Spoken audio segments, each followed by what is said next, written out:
today it's time to get some more seeds down. I don't have a huge success with I can get them to germinate, but I don't always have a huge success with getting them into the ground. I've got some here, they're flowers actually. They're microgreens, they're doing really well. And I've got some veggie seedlings down there, they're actually doing quite well.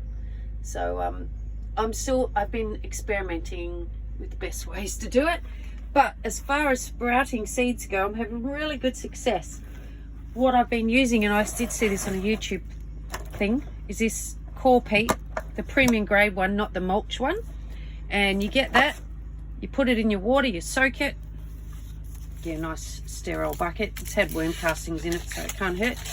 And you also need premium potting mix. This is a Mumble Up one, which I always buy. It's organic. And I always really like it. It's moist, it doesn't repel water, but not saying I don't, you know, you could use any really.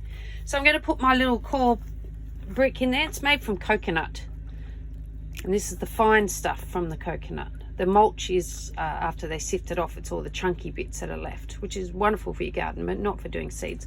So I'm going to leave that in there. Here's all my seeds. Obviously I have cool season and warm season seeds. This is my little box with all my cool season seeds in it. Put the camera on it, Katrina, so people can see it. Cauliflower, all your brassicas, your cauliflower, your broccoli, your cabbages, and the white cabbage moth soon will start to disappear, so you won't have to worry about the white cabbage moth caterpillar, which is a pain in the bum. Swedes, cabbages, parsnips, radishes, it's the perfect time. English spinach, kale, all those sort of ones now. And if you look carefully, some peas grow well in winter as well.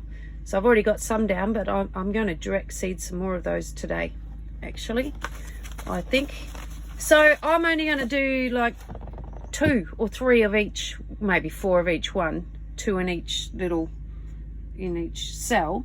And that way I can just use the strongest one. And I'm going to put a whole variety of everything in. I've pretty much been doing this once a week, so that way I'll have that consistent growth of veggies coming on, not all flashing all at once with their fruit and going, oh my god, well, they're vegetable, what am I going to do with it?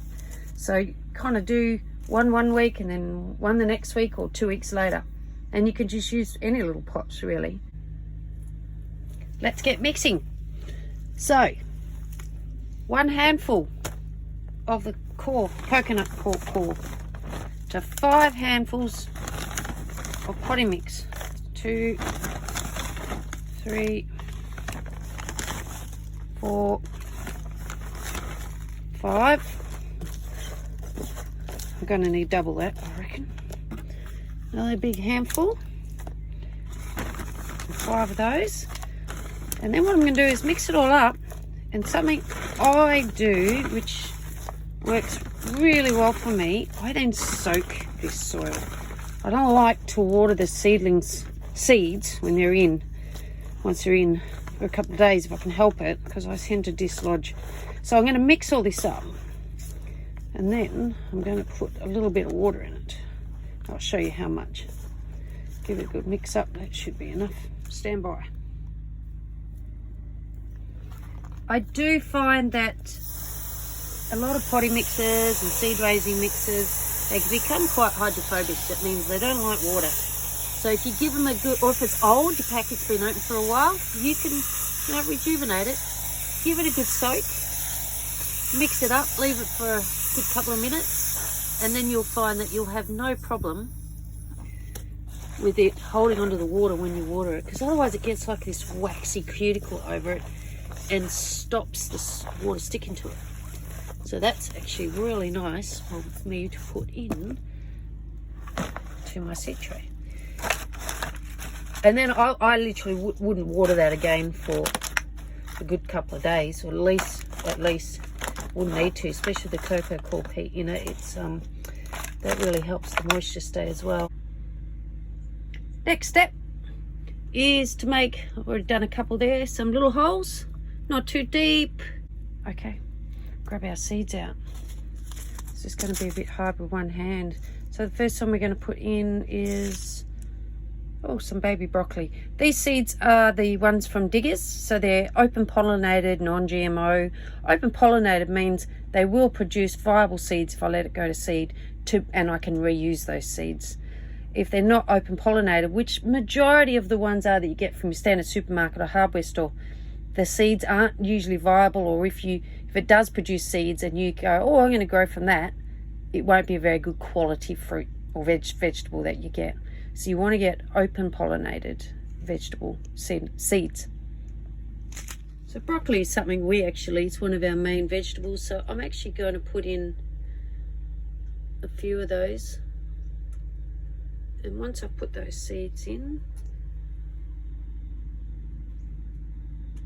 don't worry if you put extra in, you can do this whole top thing. And then you can either just close it off like that. Don't squish down on the hole where the seed was, just pinch the dirt over it.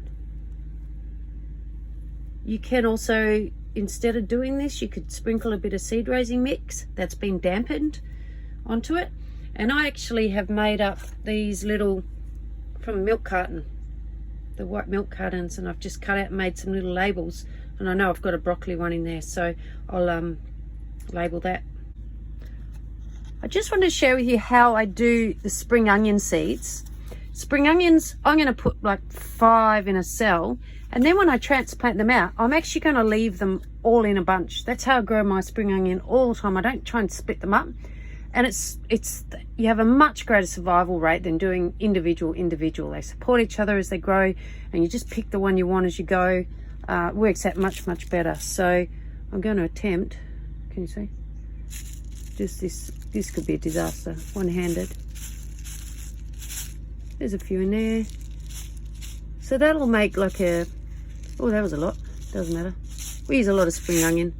So I am now just going to sprinkle some moisten seed raiser mix. It's got a bit of castings mixed in it, but just moistened soil of some sort, just trickle over the top. There you go, all done. The thing we eat most is broccoli, so I've got most of that in, and spring onion, so I put more of that in as well. My next big secret, well actually, I learnt this on YouTube, and geez, it made a difference. So the first thing that made a difference is pre-wetting the soil. The second thing, and this is why I make my own labels, because I can make them shorter, is to put a lid on top. There you go.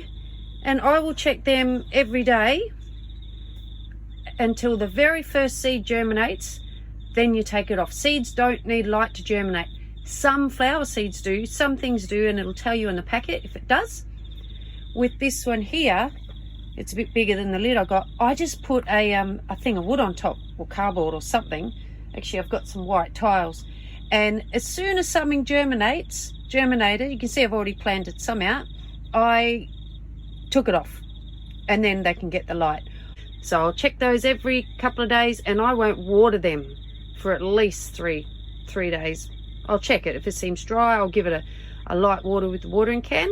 And as soon as they all sort of germinate, I'll actually give it a light diluted fish emulsion with the watering can as well.